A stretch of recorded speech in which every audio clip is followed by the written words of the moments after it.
Swami Vivekananda was a religious leader, philosopher, patriotic prophet, cyclonic monk, and a humanist par excellence.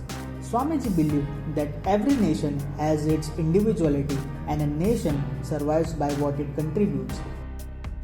He said that the individuality of India lies in her spiritual culture, as religion and spirituality are backbone of India. If you efface her individuality, she will die. He used to say that science and religion are the children of philosophy. Albert Einstein once said that science without religion is lame and religion without science is blind. For sustainable growth of modern society, dependence on both science and religion is essential. Science deals with physical resources, whereas the religion augments peace and harmony in human relationships. Many of the social problems can be solved by revival of new forms of spirituality as given by Swamiji. He said, modern science has really made the foundation of religion strong. That the whole universe is one is scientifically demonstrable. What metaphysicians call being, the physicists call matter. But there is no real fight between the two, for both are one. Swamiji later presented Vedanta in modern perspective so that scientific minded people would appreciate it. By traveling all over India and the world, Swamiji realized science and engineering could partially remove the misery of poor but not the beast in human heart. Latent spirituality was to be roused through man-making education. In this video, we will review the Swamiji's idea relevant to field of science and engineering and expand upon the concept of spiritual engineering. The science of mind. Scientists discovered truths with the help of instruments, sense organs, and experiments. But the flash of any discovery appears in mind. That is why Swamiji said, it is only when the mind is very calm and collected that the whole of its energy is spent in doing good work. Mind is primary, which is why ancient Indian sages developed the science of mind as a means for achieving any desired result. This science of mind is an integral component of spirituality in general and yoga in particular. According to Indian psychology, every human being has an antahakarna, which means an internal instrument, which comprises mind, intelligence, memory, and ego. This functions erratic due to internal causes such as karma and desires, and external causes such as interaction of sense organs with the world. Yoga practices remove the internal obstructions and protect against harmful external influences. That is why Swamiji said that if he had to redo his education, he would first learn how to control and concentrate the mind, then collect the facts at will.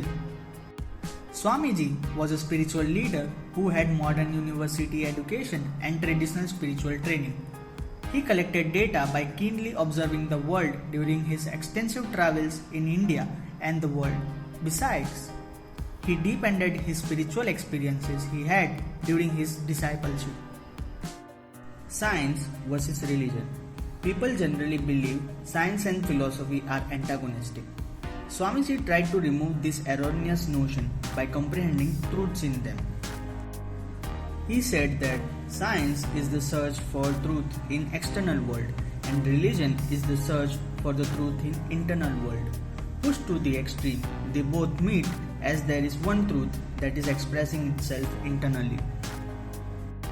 Genuine happiness requires a proper balance between the two. This is where modern society fails, as science and engineering receives the lion's share of attention, disrupting the ideal equilibrium. This creates an internal vacuum, which results in an incessant search in the external world for fulfillment for one's insatiable desires. Science and engineering are often blamed for disharmony between the internal and the external. However, this blame is misplaced. The actual cause is uncontrolled mind. Science and engineering brings order, not chaos. And this misunderstanding is why Swamiji wanted to strike a balance between spirituality and science. During his stay in West, Swamiji met and impressed with his views leading scientists and inventors including Nikola Tesla, Hiram Maxim, who was the inventor of machine guns, Lord Kelvin, and many other great thinkers. Religion and science, as per Mundaka Upanishad, are two different categories of knowledge. One is the intuitive knowledge about God, which is known as Paravidya, and the other one is practical knowledge of the world, which is known as Aparavidya. According to this, anything other than the intuitive knowledge about spirituality belongs to Aparavidya, that is, sciences.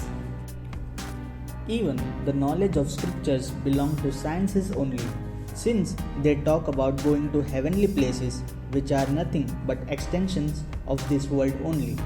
Nikola Tesla was very much impressed when Swamiji explained to him the Nasadiya Suktas from the Rig Veda, which also known as Hymn of Creation.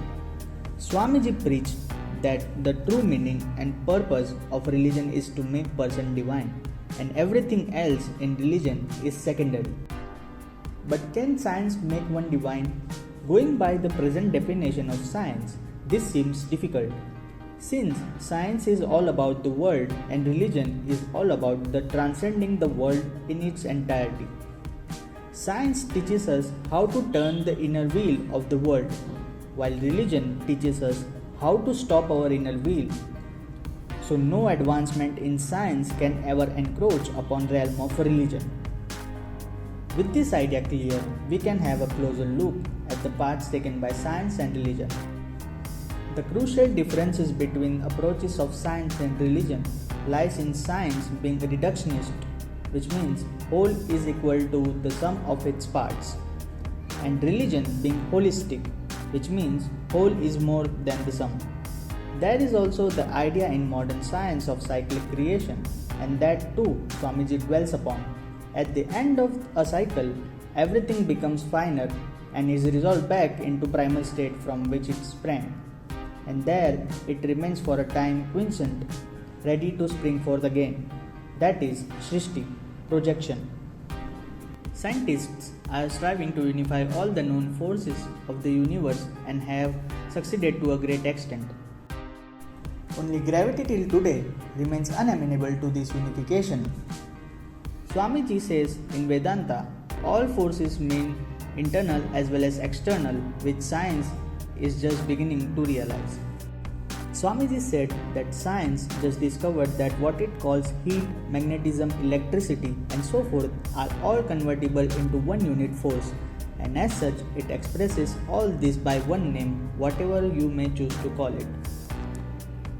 But this has been done even in the Samhita, old and ancient as it is. In it we meet this very idea of force referred to. All the forces like gravitation, attraction, repulsion, whether they express themselves as thought reflected upon Antahakarna, the inner organs of man, or as the action from an external organ, the unit from where they spring is what is called prana. Again, what is prana? Prana is spandana or vibration. Like this video if you find this information is useful. Subscribe this channel for content like science and spirituality. And finally, thanks for watching.